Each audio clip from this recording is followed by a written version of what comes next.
semuanya, kembali lagi dengan saya Indri Widi Astuti dengan NIM 2111756. Pada kesempatan kali ini saya akan membahas tentang program dan strategi layanan PK atau bimbingan konseling. Sebagai pemenuhan tugas UAS mata kuliah bimbingan konseling dengan dosen pengampu, Ibu Febrianti Yuli Satriani, SPDI, EPDI. Mari kita langsung saja bahas materi pada kali ini. Layanan dasar bimbingan diartikan sebagai proses pemberian bantuan kepada semua siswa for all melalui kegiatan-kegiatan secara klasikal atau kelompok yang disajikan secara sistematis dalam rangka membantu perkembangan dirinya secara optimal. Layanan ini bertujuan untuk membantu siswa agar memperoleh perkembangan yang normal, memiliki mental yang sehat, dan memperoleh keterampilan dasar hidupnya. Atau dengan kata lain, membantu siswa agar mereka dapat mencapai tugas-tugas perkembangannya. Untuk mencapai tujuan tersebut, kepada siswa disajikan materi layanan yang menyangkut aspek-aspek pribadi, sosial, belajar, dan karir. Materi layanan dasar bimbingan dapat diambil dari berbagai sumber seperti majalah, buku, dan koran. Materi yang diberikan di samping masalah yang menyangkut perkembangan sosial pribadi dan belajar, juga materi yang dipandang utama bagi siswa khususnya di lembaga SD, yaitu yang menyangkut karir.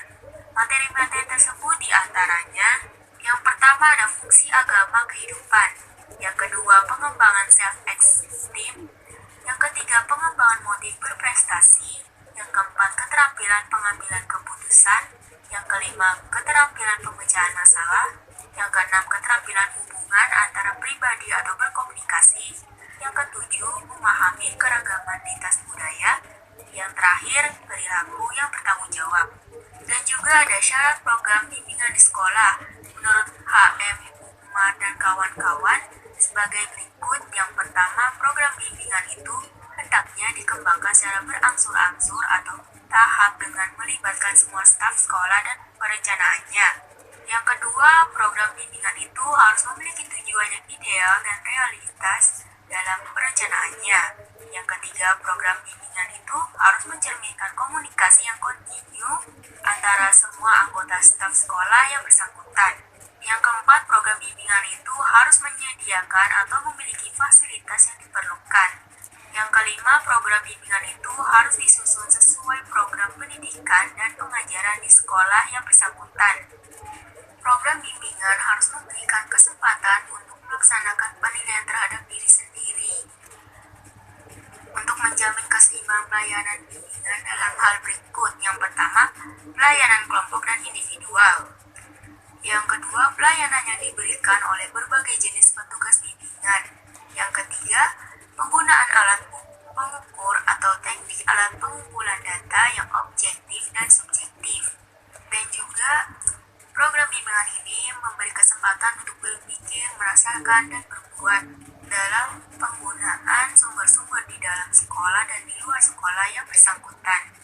Adapun strategi yang diterapkan dalam layanan bimbingan dan konseling bisa disebut dengan istilah strategi layanan bimbingan dan konseling.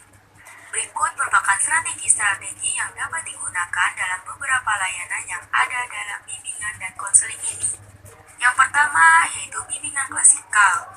Layanan dasar diperuntukkan bagi semua siswa. Hal ini berarti bahwa dalam peluncuran program yang telah dirancang menurut konselor untuk melakukan kontak langsung dengan para siswa di kelas. Secara terjadwal, konselor memberikan layanan bimbingan pada siswa. Kegiatan layanan yang dilaksanakan ini melalui pemberian layanan orientasi dan informasi tentang berbagai hal yang dipandang bermanfaat bagi siswa. Layanan orientasi ini pada umumnya dilaksanakan pada awal pelajaran yang diperuntukkan bagi para siswa baru, sehingga memiliki pengetahuan yang utuh tentang sekolah yang dimasukinya. Kepada siswa diperkenalkan tentang berbagai hal yang berkaitan dengan sekolah seperti kurikulum, personel yang meliputi pimpinan, para guru dan staf administrasi, jadwal pelajaran, perpustakaan, laboratorium, tata tertib sekolah, dan juga fasilitas sekolah lainnya. Sementara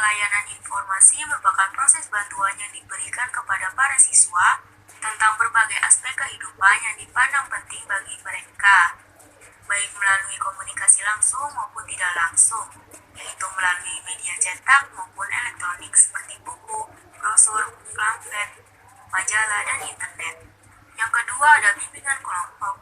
Konselor memberikan layanan bimbingan kepada siswa melalui kelompok-kelompok kecil, yaitu terdiri dari 5 sampai 10 orang.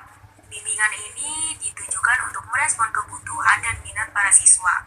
Topik yang didiskusikan ini dalam bimbingan kelompok adalah masalah yang bersifat umum atau common problem dan tidak rahasia seperti cara-cara belajar yang efektif, kiat-kiat menghadapi ujian, dan mengolah stres. Layanan bimbingan kelompok ini ditujukan untuk mengembangkan keterampilan atau perilaku baru yang lebih efektif dan produktif. Yang ketiga, berkolaborasi dengan guru mata pelajaran atau wali kelas. Program bimbingan akan berjalan secara efektif apabila didukung oleh semua pihak yang dalam hal ini khususnya para guru mata pelajaran atau wali kelas. Konselor berkolaborasi dengan guru dan wali kelas dalam rangka memperoleh informasi tentang siswa seperti prestasi belajar, kehadiran dan pribadinya, membantu memecahkan masalah siswa dan mengidentifikasi aspek-aspek bimbingan yang dapat dilakukan oleh guru mata pelajaran. Aspek-aspek tersebut diantaranya yang pertama, menciptakan sekolah dengan iklim sosio-emosional kelas yang kondusif bagi belajar siswa. Yang kedua, memahami karakteristik siswa yang unik dan beragam. Yang ketiga, menandai siswa yang diduga bersalah. Yang keempat, membantu siswa yang mengalami kesulitan belajar melalui program remedial teaching. Yang lima, mereferal atau mengalihtangankan siswa yang memerlukan layanan bimbingan dan konseling kepada guru pembimbing. Yang keempat, berkolaborasi atau kerjasama dengan orang tua. Dalam upaya meningkatkan kualitas peluncuran program bimbingan ini, konselor perlu melakukan kerjasama dengan para orang tua siswa. Kerjasama ini penting agar proses bimbingan terhadap siswa tidak hanya berlangsung di sekolah, tetapi juga oleh orang tua di rumah.